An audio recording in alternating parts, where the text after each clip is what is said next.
예수님께서 12 제자들 외에 70인을 따로 세우셔서 각 거울로 전도를 보내셨습니다.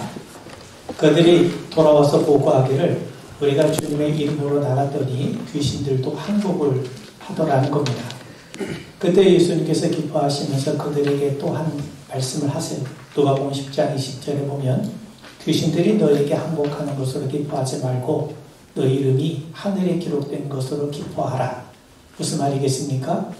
너희들 통해서 능력이 나타나고 너희들 통해서 하나님의 놀라운 능력의 역사가 나타나는 것 중요하지만 더 중요한 것은 너희들의 이름이 하늘에 기록되는 것, 너희들이 하나님 앞에 구원받는 것이 더 중요하다는 것 아니겠습니까? 왜 그렇습니까? 여러분 시편 1편 5절이 우리에게 증거하는 것처럼 그 때가 되면 죄인이 의인의 모임에 들지 못합니다. 예수님이 분명히 말씀하신 것처럼 추수 때가 되면 알곡과 가라지는 반드시 분리되기 때문에 그렇습니다. 오늘 우리가 읽은 본문은 우리가 너무나도 잘 아는 말씀입니다. 니고데모라는 사람이 등장하는데 1절에 보시면 그런데 바리새인 중에 니고데모라 하는 사람이 있으니 유대인의 지도자라. 그는 바리새인이었어요. 예수님 당시 바리새인은 한 6,000명 정도였는데 아주 도덕적이고 하나님의 율법, 하나님을 믿는 일에 아주 열심을 내던 사람들이 바리새인들입니다. 그 바리새인들 가운데 율법학자나 경건한 지도자 같은 사람들이 많이 배출이 되었어요. 니고데모가 바로 바리새인이었다는 겁니다. 또한 그는 유대의 지도자라고 했습니다. 여기서 유대의 지도자라고 하는 것은 상헤드린 공회원을 말합니다. 당시 유대 사회에서는 입법부, 사법부, 행정의 최고 기관이 상헤드린 공의회였습니다. 이스라엘 12지파에서 6명씩 선출해서 72명으로 구성된 의회였는데 예수님을 빌라도에게 넘겨준 의회가 바로 상헤드린 공의회입니다. 그리고 10절에 보면 예수님이 그를 가리켜 이스라엘의 선생이라고 부르고 계십니다. 당시 선생이라고 하는 말은 백성들에게 율법을 해석하고 가르칠 수 있는 그런 존재였다는 거예요. 그렇기 때문에 그는 아주 최고의 지성이었다는 말이죠. 그뿐만이 아닙니다. 니고데모는 재정적으로도 아주 부유한 사람이었어요. 예수님이 돌아가셨을 때 니고데모는 유대인의 장례 예법에 따라 예수님의 시신을 향품과 함께 세마포에 싸서 새 무덤에 안치하지 않았습니까? 그야말로 니고데모는 현대인들이 선망하는 모든 것을 완벽하게 갖추고 있는 그런 사람이었던 거죠. 자, 그런 니고데모가 한밤중에 예수님을 찾아옵니다. 여러분 2절에 보시면 라비여 우리가 당신은 하나님께로부터 오신 선생인 줄 아나이다. 하나님이 함께 하시지 아니하면 당신이 행하신 이 표적을 아무도 할 수 없음이니이다. 여러분 왜 그가 예수님을 찾아왔는지 그 구체적인 단서를 우리는 알 수가 있습니다. 여러분 요한복음 2장에 보면 가나의 혼인잔치 이후에 6월절이 다가오자 예수님께서 예루살렘 성전으로 올라가십니다. 그리고 거기서 환전상과 장사하는 사람들을 물리치시고 성전의 부패를 아주 척결하시게 되죠. 그런 다음에 예수님께서 뭐라고 말씀하셨냐면 요한복음 2장 19절에 보면 너희가 이 성전을 헐라 내가 사흘 동안에 일으키리라. 너희가 성전을 허물면 내가 3일 만에 이 성전을 다시금 세우겠다는 거예요. 아마 이 소문은 삽시간에 퍼졌을 겁니다.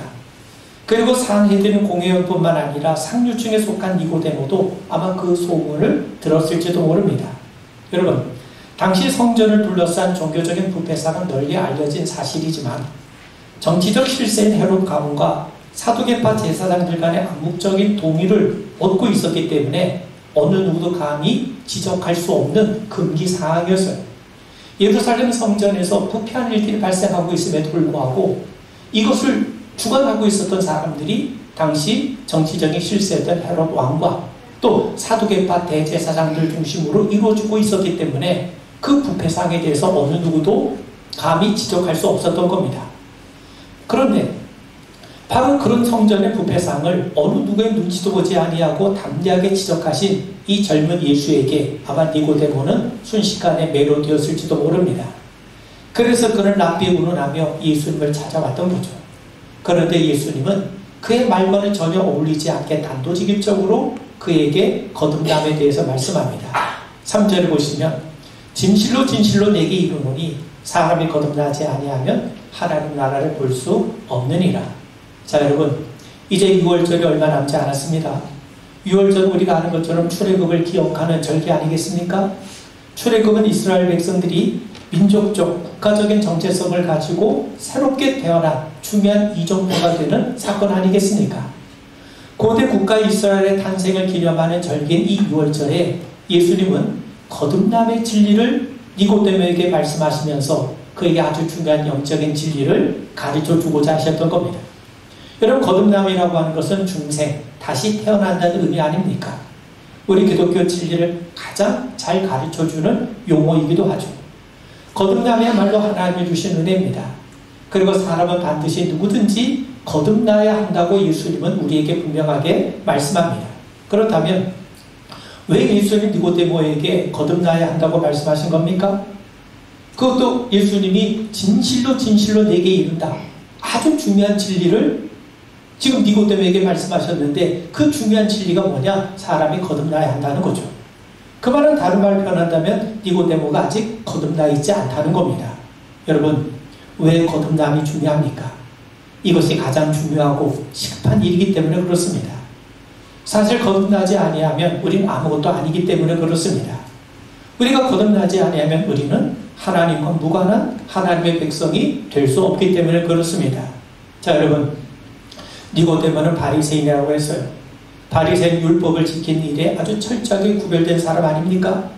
그런데 예수님은 율법을 아는 바리새인 이 니고데모도 하나님 앞에 거듭나야 할 것을 말씀하세요. 니고데모는 지식인이었고 선생이었고 사내된 공의원이었고 부자였어요. 그런데 예수님 보시기에 그는 거듭남이 필요한 자에 불과했다는 겁니다. 우리가 열심히 있고 지식이 있고 물질이 있고 권력이 있다 할지라도 예수님 보시기에 그의 영혼은 죽어 있다는 겁니다. 그래서 그에게 필요한 게 뭡니까? 거듭나는 거죠. 여러분, 인간이 범죄한 이후에 하나님과의 관계가 단절됐어요. 그래서 육신적으로 우리가 살아있을지 모르겠지만 영적으로는 이미 죽은 겁니다. 아담 이후 인간은 본질상 진노의 자녀로 태어납니다. 하나님의 영광이 이르지 못하고 죄의 지배를 받게 되었고 죄의 값으로 사망에 이르게 되었습니다. 그래서 바울은 의인은 없나니 하나도 없다고 했던 것 아닙니까? 결국 이 말은 모든 인간이 죄 가운데 빠져 있다는 말이고 영적으로 죽어 있다는 말입니다. 자, 여러분, 예수님께서 나는 의인을 부르러 오신 것이 아니라 죄인을 부르기 위해서 오셨다고 말씀하지 않습니까? 그런데 죄인 아닌 사람이 어디 있습니까? 결국 그 말은 예수님이 모든 사람들을 위해서 오셨다는 것 아니겠습니까? 자, 여러분, 우리가 죄 가운데 빠져 있다는 것은 무슨 말이겠습니까? 이건 동시에 모든 인간이 거듭나야 하고 구원받아야 될 이유가 되기도 해요. 그래서 예수님은 오늘 우리에게도 단호하게 말씀하시는 겁니다. 3절을 우리가 다시 읽어보면 진실로 진실로 내게 이르노니 사람이 거듭나지 아니하면 하나님 나라를 볼 수 없느니라. 자, 그렇다면 거듭난다는 것이 무엇입니까? 우리는 어떻게 거듭날 수 있습니까? 또 어떻게 우리는 거듭남을 확신할 수 있겠습니까? 여러분, 예수님은 우리가 거듭나야 할 것을 분명히 말씀하시죠. 바울은 거듭난 자를 그리스도 안에 있는 새로운 피조물이라고 말씀합니다.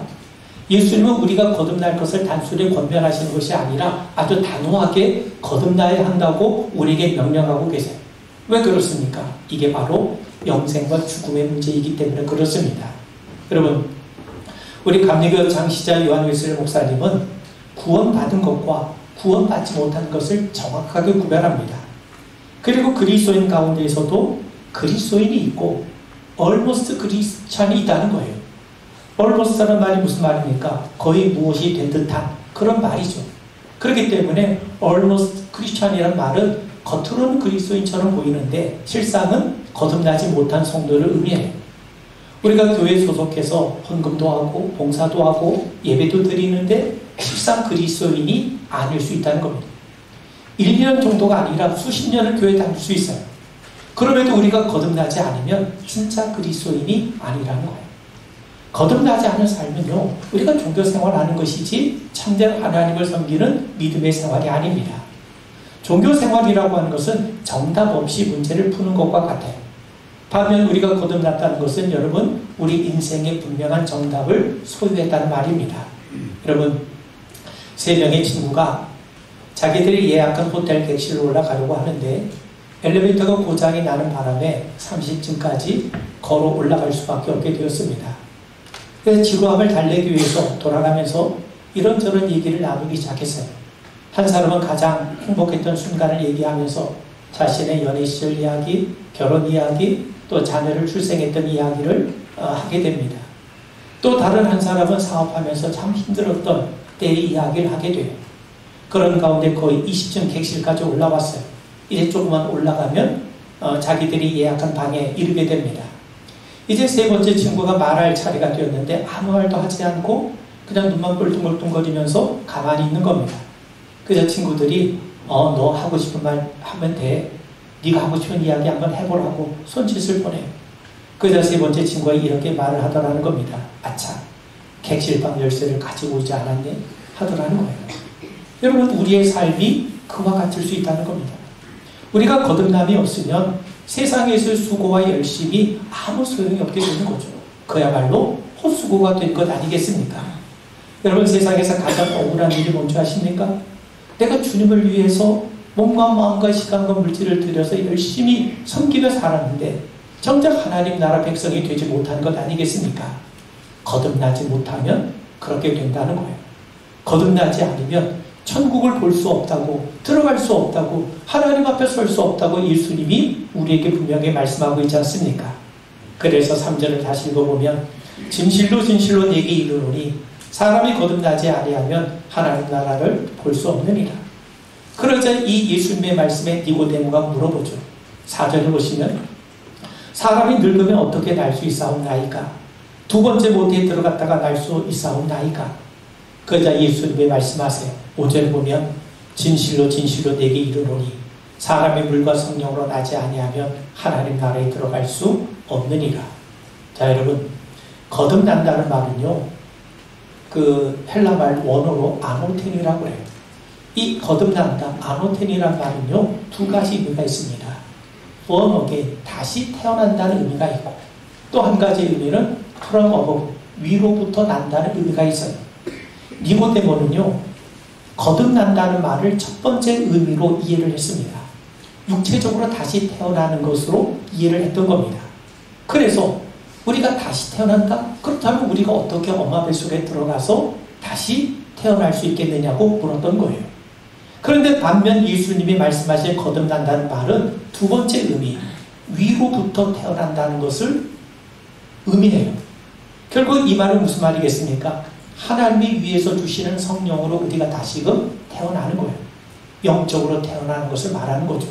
자, 그래서 예수님이 좀 더 우리가 이해할 수 있도록 구체적으로 말씀을 하시는데 6절과 7절을 보시면 육으로 난 것은 육이요 영으로 난 것은 영이니 내가 네게 거듭나야 하겠다 하는 말을 놀랍게 여기지 말라. 육으로 난 것은 육이고 영으로 난 것은 영이라고 말씀하세요. 육신적인 방법과 영적인 방법이 있다는 말이죠. 우리가 육신적인 방법으로 태어날 때 우리는 육적인 출생을 경험하는 겁니다. 그래서 육으로 난 것은 육인 거예요. 그런데 영적인 방법으로 태어나는 것이 있는데 그게 바로 영적인 출생이죠. 우리가 거듭난다는 것은요. 우리가 다시 엄마 뱃속에 들어가서 다시 태어나는 육적인 출생이 아닙니다. 육신적인 방법으로는요. 수백 번 엄마 뱃속에 들어갔다 나온들 다시 죄인으로 태어나는 것은 다를 바가 없지 않겠습니까? 왜 그렇습니까? 성경은 인간의 상태를 몇 가지로 설명해요. 우리 인간은 죄로 인해서 사단의 자식이 되었다는 겁니다. 그래서 사단에게 속해 있다는 거예요. 죄와 허물로 이미 죽은 자가 되어서 하나님과의 관계가 단절되어 있다는 겁니다. 육신에 사로잡혀서 하나님의 진노와 심판 아래 놓여 있다는 겁니다. 육신의 정욕과 안목의 정욕과 이생의 자랑에 사로잡혀서 사단을 추구하고 사단을 쫓아가는 삶을 살아가고 있다는 겁니다. 하나님을 잊어버리고 하나님 대신에 세상의 부귀 영화와 쾌락을 추구하고 있습니다. 그리고 각종 귀신과 악령에 시달리다가 마지막에는 심판을 받아 영원한 멸망과 형벌에 이르게 된다는 거예요. 왜 그렇습니까? 우리가 하나님께 속한 자가 아니라 사단에게 속한 자가 되기 때문에 그래요. 여러분, 우리가 한번 생각해 보세요. 일제강점기 때 우리가 태어났다고 생각해 보세요. 나라는 위정자들이 나라를 팔아 넘겨버렸는데 우리가 나라를 팔아 넘겼습니까? 그렇지 않죠. 그런데 우리가 그때 태어났기 때문에 우리는 식민지가 지배를 받게 되는 거 아니겠습니까? 마찬가지입니다. 한마디로 인간은 하나님을 거역하고 불순종하다 보니까 하나님께서 단절되다 보니까 사단에게 사로잡히게 되었고 사단에게 사로잡혀 사단에 이끄는 대로 사단의 자식이 되었다고 성경이 우리에게 분명히 말씀하고 있는 겁니다. 그러므로 인간은 사단에게 속한 자들이에요. 근데 육신적인 방법으로는 이런 상태에서 벗어날 수가 없어요. 그래서 우리에게 필요한 게 뭐냐? 위로부터 거듭남이 필요한 겁니다. 위로부터 하나님의 생명이 우리에게 주어져야 우리가 살게 되는 겁니다. 여러분, 거듭남은 영적인 사건이에요. 내 영이 성령으로 다시 살아나는 거예요. 하나님이 하늘로부터 우리에게 영을 부어주시는데 하나님의 양자의 영을 우리에게 부어주시는 사건입니다. 그래서 하나님의 양자의 영이, 즉 하나님의 영이 우리 가운데 임하게 됨으로 우리가 하나님의 자녀로 다시금 태어나는 거죠. 허물로 죽었던 우리 안에 예수님의 생명이 오셔서 우리를 다시금 살려주신 거예요. 자, 여러분, 우리는 죽을 수밖에 없죠. 근데 예수님이 우리 안에 오세요. 예수님이 우리 안에 오신다는 거는요, 예수의 생명이 우리 안에 오는 것 아니겠습니까? 그렇기 때문에 우리가 예수 안에서 영원한 생명을 누리게 되는 것 아닙니까? 그런 측면에서 우리가 거듭난다는 거는요, 우리의 상태가 조금 좋아진 것이 아니라 근본적으로 새롭게 태어나는 거예요. 새로운 피조물이 되는 겁니다. 요한복음에 증거하는 것처럼 사망에서 참 생명으로 옮겨지는 겁니다. 사랑하는 성도 여러분, 여러분 진정으로 거듭나셨습니까? 여러분, 이 부분에 대해서 우리는 아멘으로 확답할 수 있기를 바랍니다. 아멘. 여러분, 결혼한 사람에게 당신 미혼입니까? 기혼입니까? 이렇게 물으면 글쎄요, 나 잘 모르겠는데요, 이렇게 말하는 사람 없을 거예요. 태어난 건 태어난 거고 결혼한 건 결혼한 것 아니겠습니까? 태어난 것 같기도 하고 태어나지 않은 것 같기도 하고 내가 결혼한 것 같기도 하고 아닌 것 같기도 할 수 없다는 겁니다. 하나님과 우리의 관계에서는요, 중간지대는 없어요. 예수를 구주로 영접하는 순간 하나님이 위에서 부어주시는 성령으로 인해서 그리스도의 생명이 우리 가운데 임하게 되는 거예요. 그래서 우리가 영생을 확신하게 되는 거고 우리가 새 생명을 얻게 되는 거고 우리가 거듭나게 되는 겁니다. 그렇다면 우리는 어떻게 거듭날 수 있습니까? 예수님은 니고데모가 잘 알고 있는 성경 말씀을 인용해서 우리가 어떻게 거듭날 수 있는지에 대해서 말씀하는데, 이스라엘 백성들이 광야를 걸을 때 길이 험했던지라 모세를 원망하다 기어이 하나님까지 원망하고 있지 않았습니까? 자, 그래서 하나님이 그들에게 불뱀을 보내셔서 많은 사람들이 물리게 하셨어요. 그러자 백성들이 모세에게 찾아와서 뱀을 떠나가게 해달라고 간청을 하죠. 그래서 모세가 하나님 앞에 기도하니까 하나님이 모세에게 말씀하시기를 구리뱀을 만들어서 장대 높이 매달게 하십니다. 그리고 물린 자들마다 장대 높이 달린 구리뱀을 바라보는 자들마다 다 살게 되리라고 말씀하세요. 자, 그래서 모세가 구리뱀을 만듭니다. 그리고 구리뱀을 장대 높이 달아서 백성들에게 외쳐요. 이 구리뱀을 바라보는 자마다 살리라. 그리고 이 말씀을 믿고 진짜 장대 높이 달린 구리뱀을 바라본 자들마다 다 생명을 건질 수 있었다는 겁니다. 예수님은 이 사건을 통해 거듭남의 진리를 말씀하세요. 친히 장대에 달린 구리뱀이 바로 자기를 가리키는 것이라고 말씀하세요. 14절 보면 모세가 광야에서 뱀을 든 것까지 인자도 들려야 하리니, 여기서 장대는요, 골고다 언덕에 세워진 십자가를 의미합니다. 장대 높이 달린 구리뱀은 바로 인간의 죄와 죽음, 온갖 율법의 저주를 우리 대신 친히 담당하신 예수님을 가리켜요. 그리고 예수님은 3일 만에 부활승천하시면서 하나님 보좌 우편에 앉아 계시지 않습니까?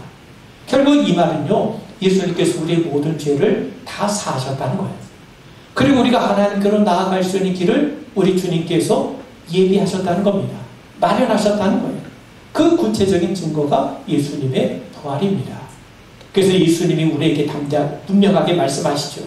요한복음 14장 6절에 보면 예수께서 이르시되 내가 곧 길이요 진리요 생명이니 나로 말미암지 않고는 아버지께로 올 자가 없느니라. 성도 여러분, 장대 높이 매달린 구리뱀을 바라보는 자마다 산다고 했어요. 하나님의 말씀을 듣고 믿음으로 순종해서 바라보는 자들마다 다 살게 되었습니다. 반면에 믿지 않고 바라보지 않은 자들은 다 광야에서 멸망당하고 말게 되었죠. 예수님 말씀하신 게 바로 그겁니다. 예수 바라보라는 거예요. 예수 영접하라는 거예요. 그러면 거듭난다는 겁니다. 그러면 구원받는다는 겁니다. 여러분, 구리뱀을 바라본 사람은요, 내가 많이 물렸던 적에 물렸던 간에 구리뱀을 바라보는 즉시 살게 되었어요.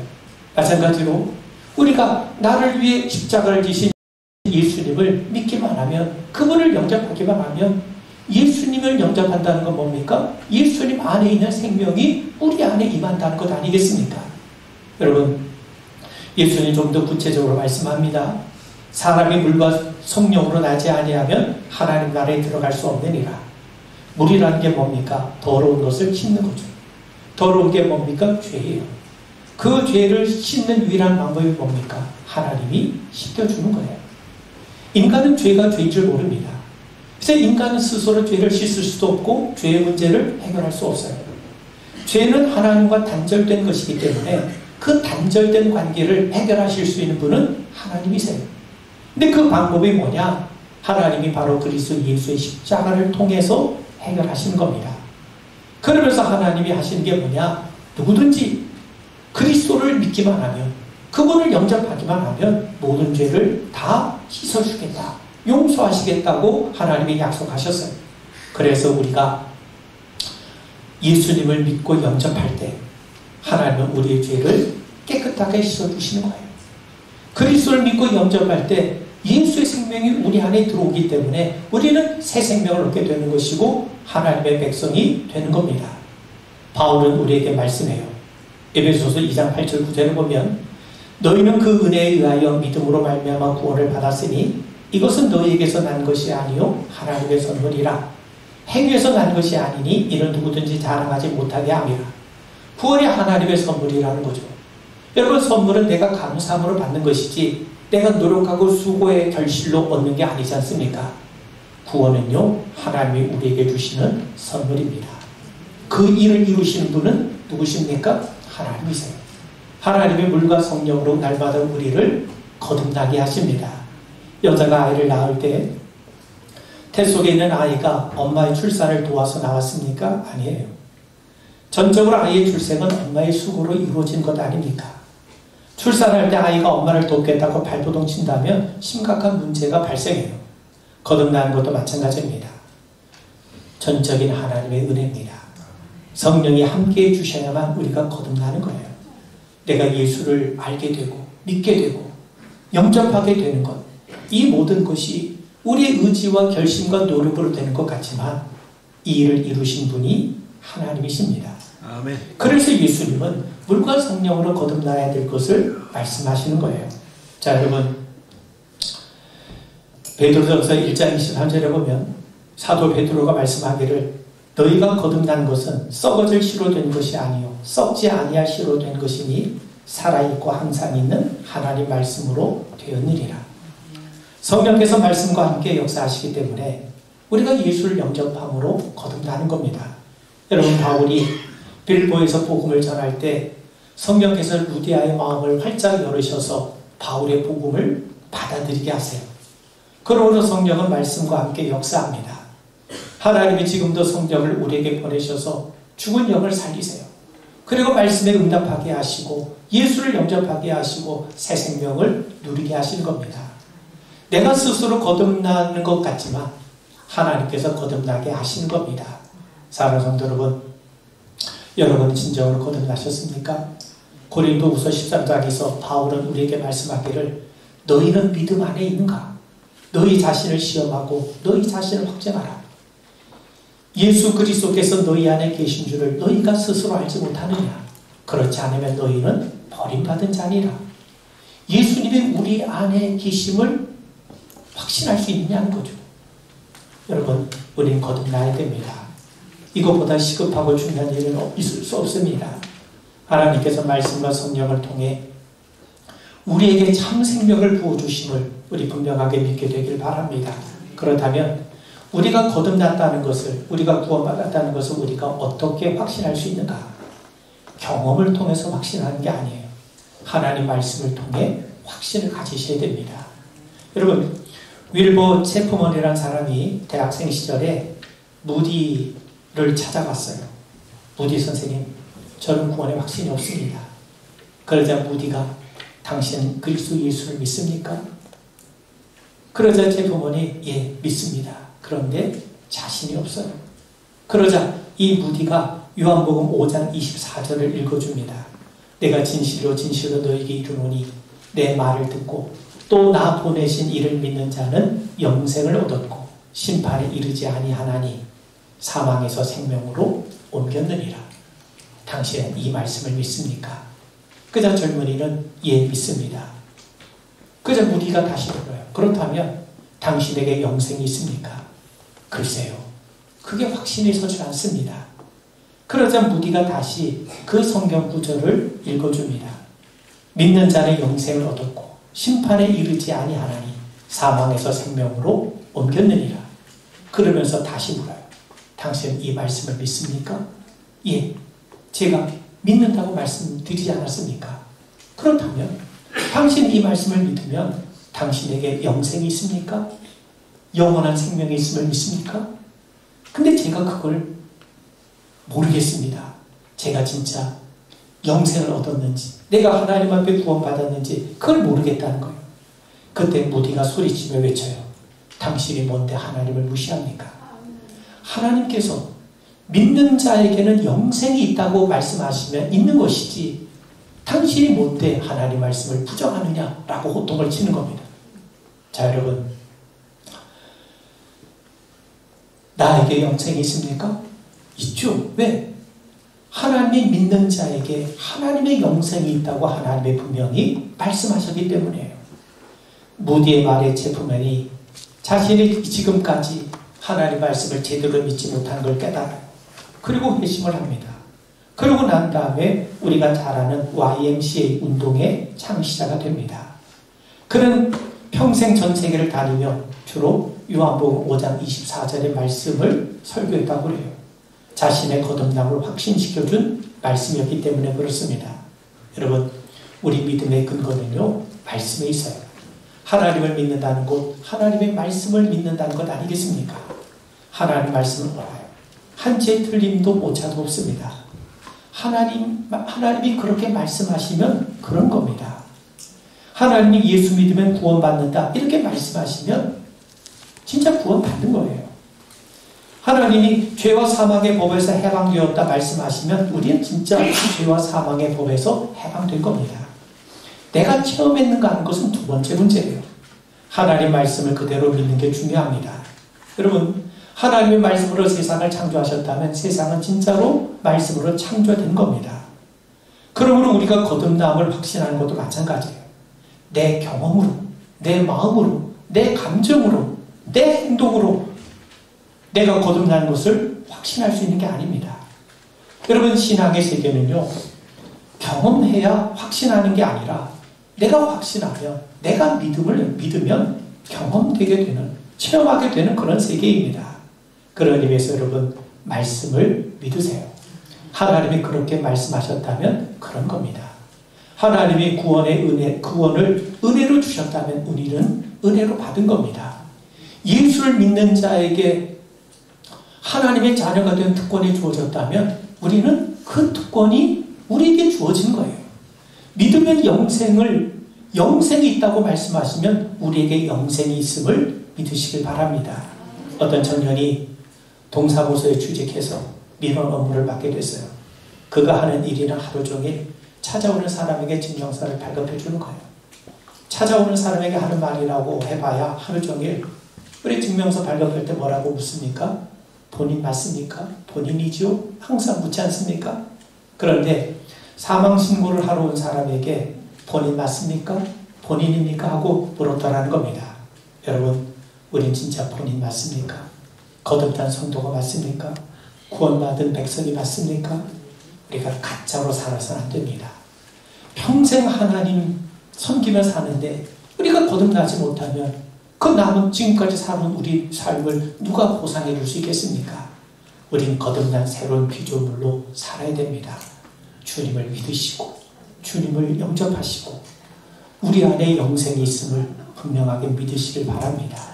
늘 하나님의 은혜로 우리가 하나님의 사람이 된 것을 기억하시고 감사함으로 주님 앞에 나아가는 우리 모두가 되길 주의 이름으로 축원을 드립니다.